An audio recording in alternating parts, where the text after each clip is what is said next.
Hello, Nicholas Lynn here with the Active Aging Academy. Congratulations, you've made it to your first module with the flow exercise. Now, when it comes to our flow workouts, these are going to be slow and a little bit more isolated but integrated at the same time. And what I mean by that is we're going to be doing things typically one side at a time so that you can compare and contrast, see how your movements feel, how much control, how much tension, do you have pain when doing a movement? And what this gives us the opportunity to do is build toward more complicated and more challenging exercises, but with an understanding that you're prepared and that your body can handle it. We encourage you to do the flow workouts barefoot so that you can really be aware and you can be more in contact with the floor. You get a better idea of how each side feels. A lot of times we'll do the workout standing. Today we're going to do the entire workout on the floor, lying down or seated, but on the floor. So all you need is about enough space to lay out a yoga mat and to place your body down and be able to lie down with your arms out to the side. And even my space, I have a little limitation in my space. So you'll notice that I will turn around often so I can get the arm out because I'm closer to a wall. So we can adapt. If you find that you're in pain and discomfort, make note or even ask a question so that we can help identify, should you avoid that? Should you keep doing it? What modifications do you need to make to be able to continue to do that exercise, or maybe take a break from that exercise to be able to return to doing it in the future with greater results. So with that, we'll go ahead and get started. So join me, we'll meet on the floor to do our workout.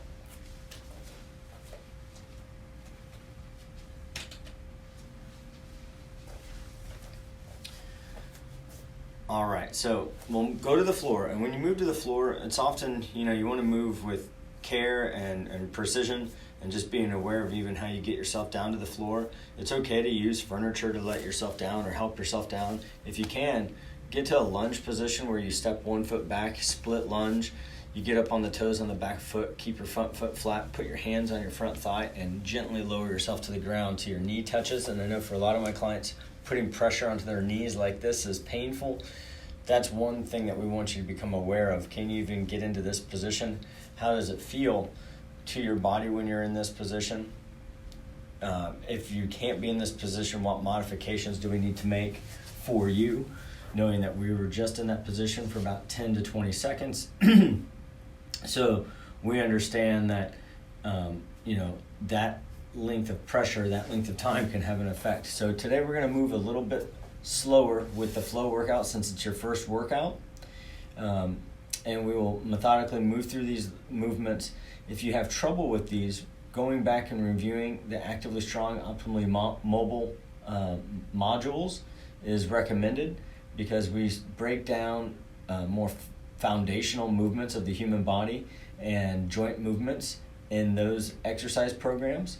And those are individual movements are what we're combining to do all other human movement.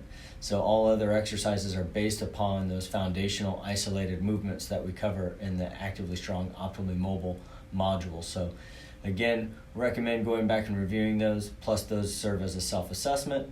But today's flow workout is going to be on the floor, and we're going to move through positions. So we're going to have you first lie down on your back. And as you first lie down, this gives you the opportunity of just seeing how does your body feel when you lie down like this. Can you lie down? Do you need to have something propped up underneath your head and neck? A lot of my clients, we often find we have to put a yoga block underneath their head or some towels or a pillow. And right now we wanted to accommodate your body. We want to assist your body and help you get into a position. We don't want you to be straining to be in this lying face up position, which is also called supine. So here what we're going to focus in on is what position are your legs in? What happens if you rotate your toes and knee inward towards each other? And then as you rotate back out, we're going to stop at the middle where your toes and knees are pointing directly upward, and then continue to allow them to rotate out. Trying to get your knees and toes pointing outward. Keep your knees straight. They often like to bend when we start to rotate. Then back up, pausing in the middle, with the toes and knee pointing up, and then continue to rotate inward. How does that feel across your pelvis, through your low back? Rotate back to neutral with the toes and knee up, and then continue to rotate out. How does this feel into your low back, across your pelvis? So here we're working on, and back into neutral, and then rotate inward. Working on this hip rotation. So you're finding out, can you do this? Is there any pain inside of the joint? Then rotate out. Now we're going to take both feet and knees the same direction. So we're going to turn them both over to the left, pause in the middle, take them over to the right. Back to the middle, over to the left. Feeling what this does when your feet are going in the same direction. Where do you feel the tension? What areas of your body are stopping you from moving? Going back over to the other side. We're going to go each side once again. Pause in the middle, take it across. What is happening through your head? Can you keep your chin tucked? It often likes to extend up. And then back over to the other side. And relax. All right, we're going to bring your feet flat, bending your knees. We're going to take your hands out, palms down. Thumbs are pointing in as your palms are facing down. We're just going to lift your hands high to the sky.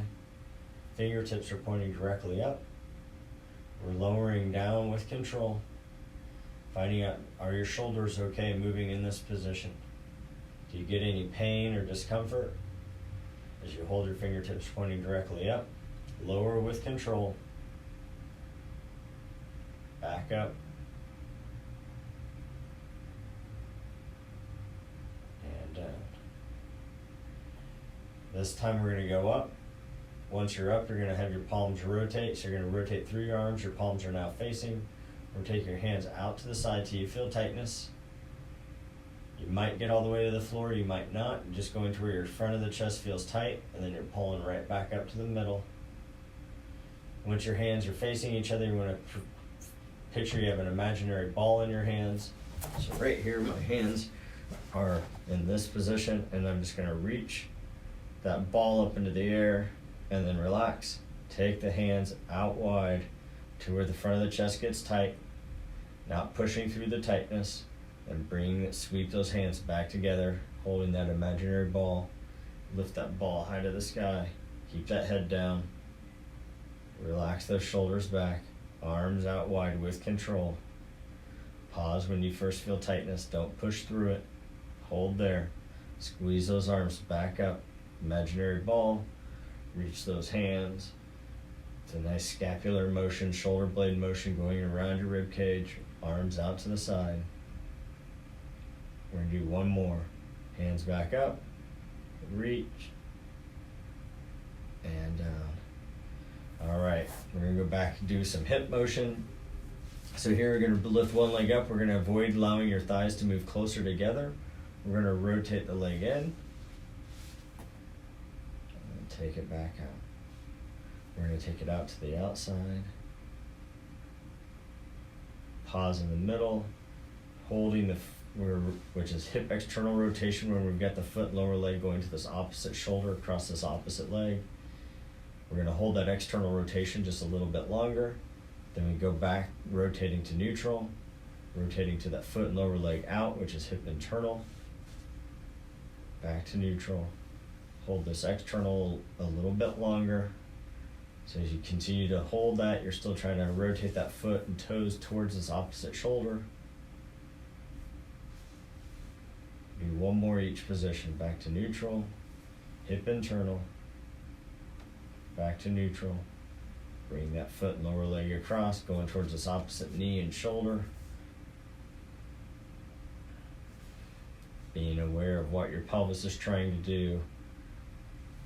Back to neutral, drop that leg down. Switch to the other side. Again, we try to keep those thighs, try not to let the thighs move closer together. We'll rotate that foot and lower leg across.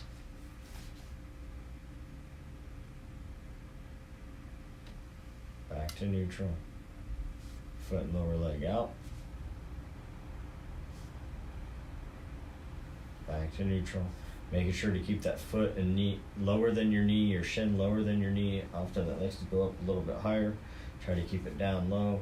Again, we're holding the external rotation, that foot and toes trying to go towards this opposite knee, opposite shoulder, back to neutral. Rotate inward, back to neutral. One more each position. Hold this external.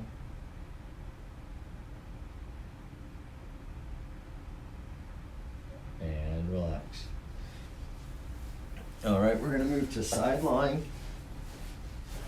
So here, we're going to move to side lying. When you lie on your side, I often recommend placing your head on your upper arm or your bicep.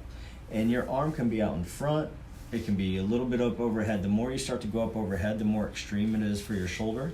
So you want to find, is your body okay with you doing that? If that's not okay, then bring your arm out in front and grab a pillow and place a pillow underneath your head.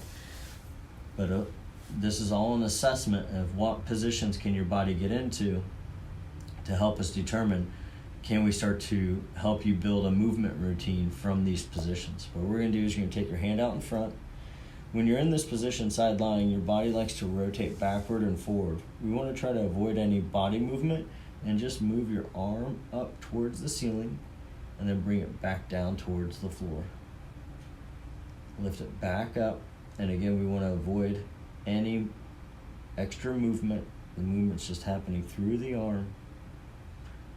During this reverse fly, good smooth motion. You're exploring, how does your shoulder feel when doing this? Can you lift up and move? Can the rest of your body stay stable? And relax. We'll move to the other side. Again, exploring, how does your arm feel on this side? Do you want it up overhead? That's more of a stretch. Do you want it out in front?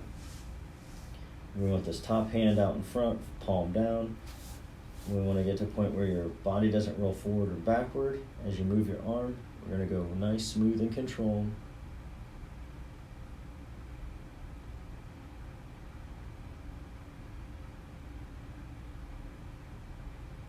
Nice, smooth movement, nice tempo.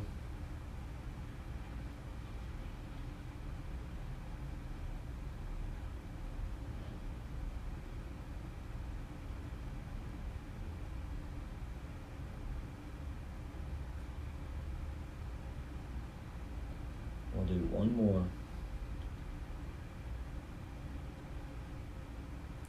And relax. All right, we're going to lie back down onto your back. We're going to push one leg out. We're going to bring one leg up. As you bring that leg up, we're going to extend through your knee as much as you can, trying to keep your hand at your thigh. Really working on this knee extension. If it's easier for you to get full knee extension, then start to pull your leg up further, but keep a small space in your back. Try not to let your spine flex and your back flatten. Trying to keep a small space in your back, which will keep more tension into your hamstrings. We're really trying to have you do an active contraction of your quad. Keep your chin down. We're going to bend through that leg. We're going to switch sides. So we're going to switch the legs first. Then with the leg bent, we're going to bring that foot up off the floor. Hold that hand at the thigh. You're going to extend that leg as much as you can. Again, if you can get to full extension of that knee, then start to pull that leg up higher. But only pull up as far as you can with keeping a small space in your back. Holding it nice and steady. Breathe into it.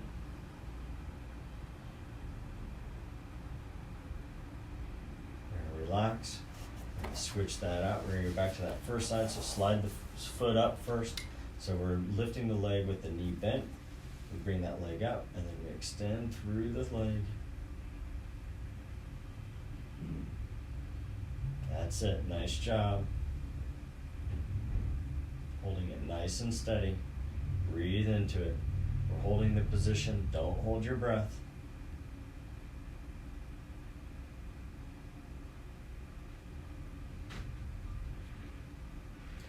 Drop that down. I'll switch it out. Again, bring that foot flat, and we're going to lift the leg with the knee bent. Then get that hand to the thigh, and then start to extend the leg. Try to get to maximum extension. If you can get to full extension, then bring the leg up higher, but only as much as you can with keeping it low back, flat, without flattening your low back. Keep a small arch in it. Breathe. breathe into it. Keep your chin tucked. The head likes to start extending. Lower and down. Okay, we're going to move back into side lying. And we're going to do some stuff for the hips and the side of the hips. Lying on your side, we're going to lift the leg up. And here you want to put your thumb and finger over the top of your ilium, and we're just lifting up. And this is that little hip bone right below your ribs. And you just want to lift your leg until your pelvis wants to start putting more pressure into that area of the hand. We're holding it isometrically, so pause. And then we're down. We're going to rotate the toes and knee inward, which is allowing the heel to lift away. So we got like a little V with our feet, with the toes together, the heels apart. And then we're going to lift that leg up, toe and knee inward. And when we lower, we also want to lower with allowing the toes to make contact first before the heels do. So then we'll go ahead and lower right now. Toes are touching, heels apart. Then let them follow down so you can feel that rotation. Now we're going to rotate the toes apart, keep the heels together, lift that leg up, avoiding rolling backwards.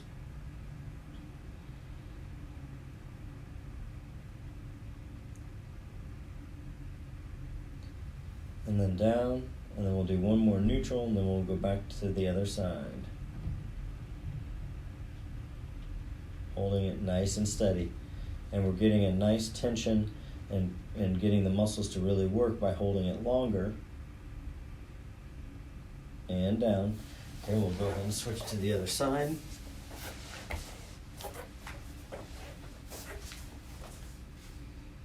So again, take your thumb and finger over the top of this hip, and then we're going to lift that top leg. We're going to hold here nice and steady. Again, you don't want to roll forward or backward, respecting where your arm and shoulder can get to. So one of the things we want to find out is, do we need to make modifications with any of these positions? How does your body feel when we're in these? So now we're going to keep the toes together, lift your heels apart. With that toe and knee rotated down, we're going to lift that leg up, keep the toe and knee rotated inward. Again, just doing your best. Again, this is your first time, so just exploring how your body feels when doing these positions. Bring that down. The toes touch first, then let the heels come together. Now keep the heels together, rotate the toe and knee up. Lift that leg up.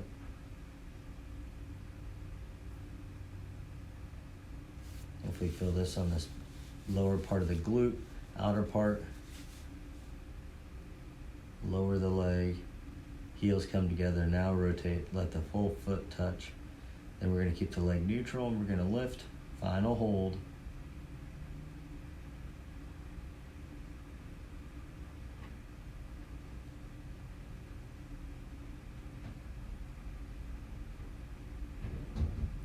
And down. All right, we're going to move to lying on your back once again. We're going to have one leg extended. The opposite arm is extended. We're going to bring your knee and elbow together. And then reach back out over top. How does it feel through your back, through your ribs? I've got one arm across my body, and I'm bringing the elbow and knee together. And then extending up overhead, trying to get that foot and arm that are extended close to the floor as possible. Let them rest on the floor if you can. And then bring that knee to elbow. Reach it back out. Can you get to those positions? We're going to do one more.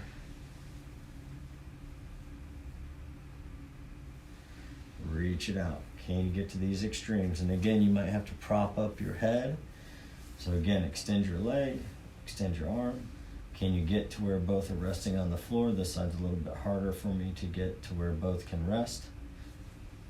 And then what is it like when you bring the elbow to the knee and then stretch it back out, reach, allow those limbs to rest on the floor, being your leg and arm, the foot and hand, and squeeze it back up to the center, trying to cross over. Where do you feel more tension and tightness? Reach and then bring that elbow to the knee. Reach.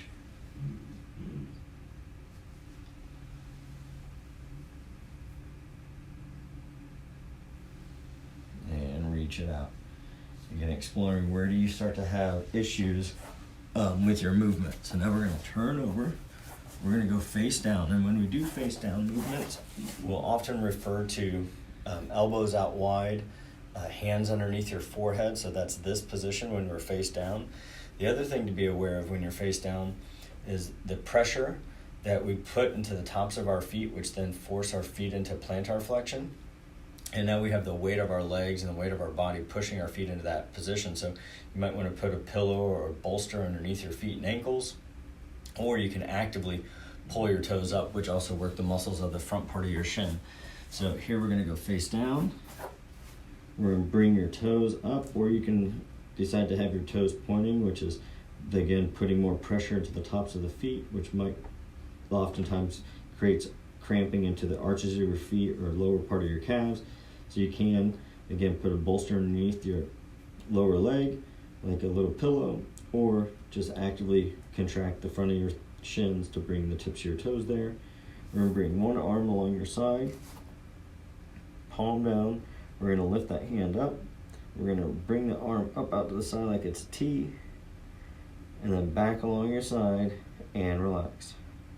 And we're lifting up, out to the side, up to T, one side to T position, back down, reach the fingertips towards your feet, relax. 2 more, lift up, out to the side, keep your chin tucked, it likes to start extending, relax. So we lift up, keep the arm elevated as we swing out to the side, perpendicular to the body, then going back parallel and drop the hand. We'll switch sides. Again, forehead underneath your hand underneath your forehead, palm along your side, thumb out. Keep your chin down. We're lifting the hand up with the arm elevated. We sweep out to the side, get to a single-sided T. Back in and relax. Lift up, keeping that chin tucked. Sweep it out. Back down and relax. 3 more. Lift up. Trying to keep that elbow extended, sweep it up. Where on this path of motion do you have any issues? Is it easy for you to do? Do they feel the same side to side?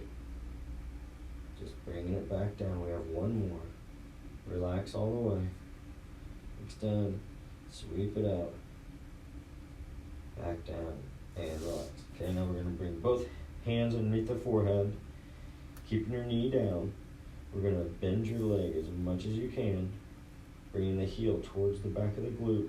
Keep that thigh on top, on touching the floor, because a lot of times it wants to lift up. We're keeping it down. Then extend. Here you can do what we call bridging the knee, which is toes to the floor, extend the knee, drop that thigh back down. We're going to flex it as much as we can.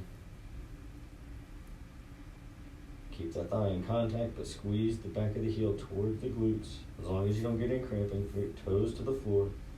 Extend up, down. We're going to do 1 more. Squeeze it together. Bringing the heel towards the head. Squeezing the back of the leg, the hamstring. Then relax, bringing the toes down, extend. And now we'll do the other side. So we bring the leg back, keep the thigh in contact with the floor. Bring the toes down by extending through the leg, extending the knee further. Drop the thigh, bend the knee, taking the foot towards the back of the leg, towards the glutes. Squeezing the hamstring. Last one. We're going to do 1 more squeeze and into the knee bridge. So squeeze.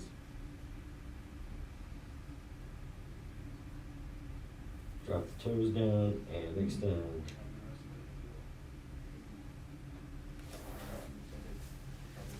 Excellent job. So we will do that for our first flow workout. Each week we will do a similar workout. We encourage you to be barefoot, knowing that a lot of times we will jump right into the workout. Do your best to follow along. We try to go slow and cue. It's okay if you don't, if you're a little bit behind, if you're watching on video, feel free to pause and take your time to go through it. The more that you join us and you get used to our style of working out, the easier it will become. Don't expect to get it all right away. From time to time, you'll need to spend more time learning an exercise. Some others will come easier to you. It's okay to have to, review exercises, to ask questions about the exercises, especially as you get to become more familiar of how your body's moving. You'll have days where all of a sudden, suddenly, you're having more pains or discomforts, or a movement that was easier for you is suddenly more challenging. So all of those aspects and things that arise will help us determine what is more appropriate for you. So we look forward to continuing to work with you and seeing you on our next workout. Congratulations on completing your first flow workout, and we'll see you at the next one.